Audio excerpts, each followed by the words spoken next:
हाँ देखु एबे नीट रो यूजी एप्रिएंट्स एबे नीट एग्जाम तो गोटे प्रकार कह गले स्कैम हो जाइए जोटा कि एबे सेकेंड पर्याय रे एग्जाम कंडक्ट करने को सरकार निर्देशना करिसेंती। तो जो माने नीट यूजी एस्पिरेंट अछंती एबे ए नीट यूजी एस्पिरेंट होची जो माने एग्जाम देवा को एलिजिबल अछंती। तो एबे कौन करिसेंती गवर्नमेंट जो डिक्लेरेशन आसुची से डिक्लेरेशन रे एबे सीबीटी हबो। सीबीटी होची हमरो C for computer, B for base, T for test. आपण पाइबे कंप्यूटर बेस टेस्ट आ एटा होची टोटल गोटे आपण डैशबोर्ड टे पाइबे जोटे कि एग्जाम हॉल रे पूरा एमती स्क्रीन टे थिवो। आपण माने नै जंतु एटा गोटे लैपटॉप रो स्क्रीन।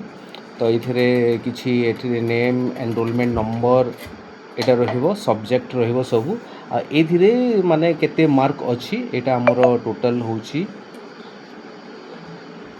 Questions paper. एटा क्वेश्चन पेपर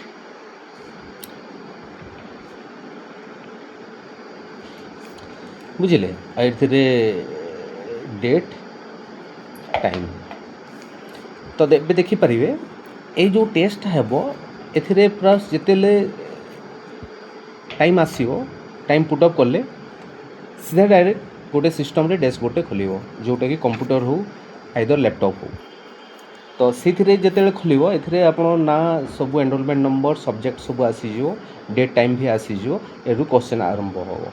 आ तो ए क्वेश्चंस आरंभ हैला बेले एथिरे जेतेले टाइमर अछि ए टाइमरटा सबले इंक्रीज होबो। तो एड्रे टाइमर ड्यूरेशन देथिबो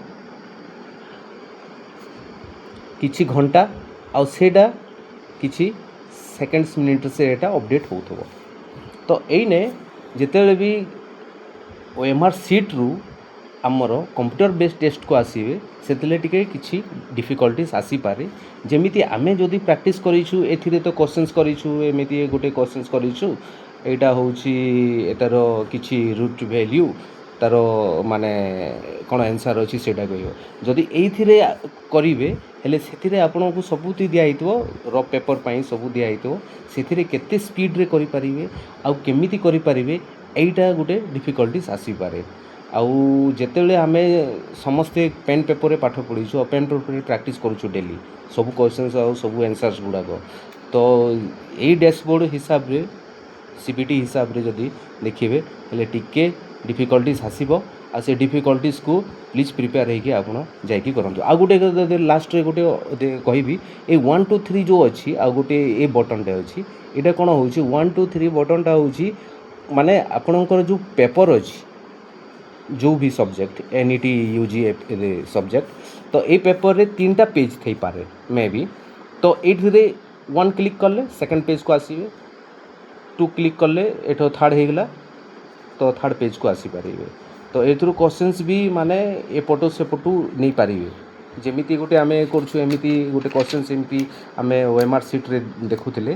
तो एथिरे सीबीटी रे एटा को क्लिक करिवे आ ए क्लिक को केबे जमा देखिबेनी कोडा जो सहज क्वेश्चन थिबो थर्ड पेपर रे जदि एटा जदि क्लिक करिवे क्वेश्चंस रीड करिवे ताकू आंसराइज करि परिबे हला। Okay thank you.